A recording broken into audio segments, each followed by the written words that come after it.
আমাৰ তাৰমানে ওদালগুৰি জিলা জ্যেষ্ঠ নাগৰিক সন্মিলনৰ তাৰমানে 8খন আমাৰ আঞ্চলিক আছে সক্ৰিয়ভাৱে। এই 8খন আঞ্চলিক আপোনাৰ মাজবাটৰ পৰা আপুনি ইপিনে কলাগাঁৱলৈ ডিমাগুচিলৈ গোটেই তাৰমানে 8খন আঞ্চলিক আছে আৰু 8খন আঞ্চলিকে আমাৰ বৰ্তমান সক্ৰিয় হৈ আছে।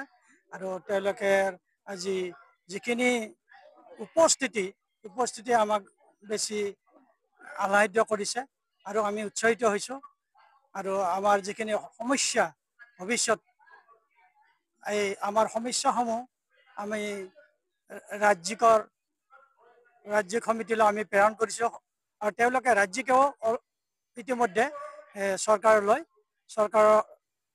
কেইজনমান বিভাগীয় আমাৰ মন্ত্ৰীৰ লগত তেওঁলোকে আলোচনা বিলোচনা কৰিছে। কাৰণ 1 নম্বৰতে আমাৰ স্বাস্থ্য চাব 60 বছৰ পিছত আমাৰ জ্যেষ্ঠসকলৰ তাৰমানে স্বাস্থ্যৰ অৱনতি হয় আৰু সেইকাৰণে স্বাস্থ্য আমাৰ প্ৰতিখন জিলাতে স্বাস্থ্য শিবিৰ পতাৰ কাৰণে আমি এটা দাবী জনাইছোঁ। আৰু আমাৰ জ্যেষ্ঠসকলৰ যিখিনি আমাৰ চাব বেংক আদি প্ৰতিষ্ঠানবিলাকত আমাক এটা সুকীয়া হেৰি লাগে। সেইটো কাৰণে আমি এই বেংক কৰ্তৃপক্ষৰ লগত আমি আলোচনা কৰি আছোঁ। যিটো আমাৰ অলপতে ক'লে যে আমাৰ আগতে আছিলে আমি উৰাজাহাজ আৰু এই ৰেলৱে এই দুটা এই পৰিবহণ বিভাগতে আমাৰ ৰেহাই আছিলে। এই ৰেহাইটো বৰ্তমান তাৰমানে বাতিল কৰিছে।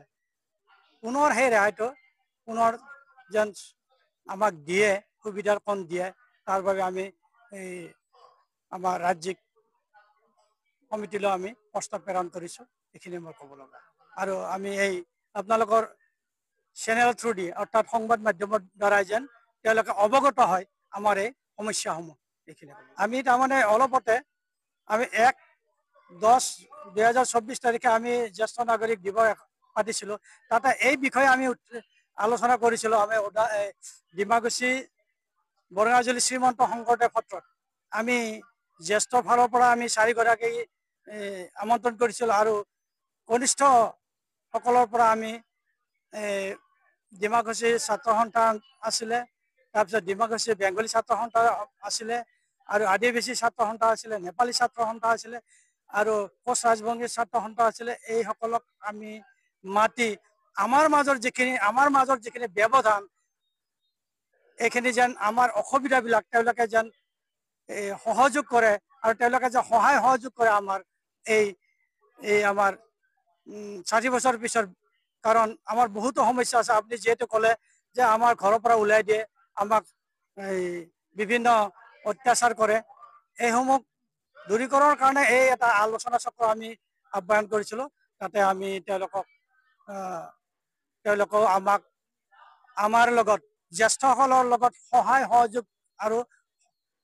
সহযোগ কৰি থাকিবৰ কাৰণে আৰু বিভিন্ন উন্নয়ন কামত সহায় কৰিবৰ কাৰণে তেওঁলোকে সহমত পোষণ কৰিছে আমাৰ লগত। আজি আমাৰ এইখন দ্বিবাৰ্ষিক অধিৱেশন পানেৰী আঞ্চলিকে আহ্বান কৰিছিলে আৰু সেই মৰ্মে আজি পানেৰীত অনুষ্ঠিত হৈছে। ৰাতিপুৱা পতাকা উত্তোলনৰ লগে লগে স্মৃতি তৰ্পণ, বন্তি প্ৰজ্বলন এইবিলাক কাৰ্যসূচী হোৱাৰ পিছত আমাৰ বিষয় বাছনি সভা অনুষ্ঠিত হয় আৰু বিষয় বাছনি সভাৰ পিছত এতিয়া মুকলি সভা আমাৰ চলি আছে। মুকলি সভাত আমি তৰুণ আজাদ ডেকাক নিৰ্দিষ্ট বক্তা হিচাপে মাতিছোঁ। তাৰোপৰি আমাৰ সদৌ অসমৰ মহিলা গোটৰ যিগৰাকী বাইদেউ তেওঁ আহিছে, তেখেতে আমাৰ ইয়াত ভাষণ ৰাখিছে।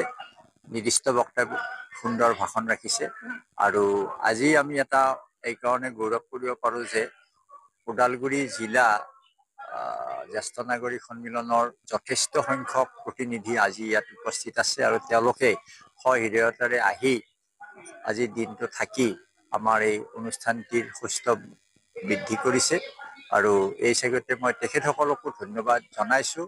আমাৰ ওদালগুৰি জ্যেষ্ঠ নাগৰিক সন্মিলনখন অকণমান মাজতে নিষ্প্ৰভ হৈ গৈছিলে। আমাৰ ঘন ডেকা, আমাৰ সভাপতি আৰু আমাৰ প্ৰভাত ডেকা সম্পাদক তেখেতসকলৰ প্ৰচেষ্টাত আমাৰ নতুনকৈ ঠন ধৰি উঠিছে আৰু এইবাৰ আমাৰ নতুনকৈ কমিটি গঠন হৈছে 2 বছৰৰ কাৰণে, আৰু তাত মোক মই শ্ৰী তাৰানাথ কলিতাক সভাপতি আৰু আমাৰ প্ৰভাত ডেকাক সম্পাদক হিচাপে লৈ নতুন দ্বিবাৰ্ষিক কমিটি এখন গঠন কৰিছে। গতিকে মই ৰাইজৰ সহায় সহযোগ কামনা কৰিছোঁ। সকলো ধৰণৰ সহায় সহযোগ পালে নিশ্চয় আমাৰ এই ওদালগুৰি জিলা জ্যেষ্ঠ নাগৰিকৰ এই সন্মিলনখন যথেষ্ট আগবাঢ়ি যাব, তাকে কামনা কৰিছোঁ। এই ক্ষেত্ৰত বিশেষকে এটা প্ৰধান সমস্যাটো হ'ল যে আমাৰ জ্যেষ্ঠ নাগৰিকসকলক এতিয়া মাত্ৰ 250 টকা দিয়ে। মাহত 250 টকাৰে এজন মানুহ চলিব নোৱাৰে, ঔষধৰ দামেই নহয়। গতিকে মই আপোনালোকৰ চেনেলৰ জৰিয়তে মই চৰকাৰক আহ্বান কৰিব বিচাৰিছোঁ যাতে আমাৰ এই জ্যেষ্ঠ নাগৰিকৰ যিটো তেওঁলোকে আমাক দিছে, পইচা অলপ দিয়ে, সেইটো বৃদ্ধি কৰি 2500 টকা দিলে বেছি সুবিধা হ'ব বুলি মই আশা ৰাখিছোঁ। আৰু ইয়াৰ দ্বাৰা চৰকাৰৰ ওচৰত এটা বিনম্ৰ অনুৰোধ জনাইছোঁ, তেখেতসকলে যাতে এই ক্ষেত্ৰত বিবেচনা কৰে আৰু জ্যেষ্ঠ নাগৰিকসকলক যাতে এইটো এটা সুবিধা দিয়ে, তাকে কামনা কৰিছোঁ। আমাৰ অসম জ্যেষ্ঠ নাগৰিক সন্মিলনীয়ে যোগাযোগ কৰিছে, চৰকাৰৰ লগত যোগাযোগ কৰিছে, মেমৰেণ্ডম দিছে, কিন্তু চৰকাৰে এতিয়ালৈকে একো কৰা নাই। তাৰোপৰি এটা কথা হ'ল যে আমাৰ ৰেলৱে আৰু বাছৰ যিটো জ্যেষ্ঠ নাগৰিকৰ এটা ৰেহাই আছিলে, সেইটো উঠাই দিছে। গতিকে এইটো আকৌ পুনৰ প্ৰৱৰ্তন কৰিব লাগে, তাকে কামনা কৰিছোঁ।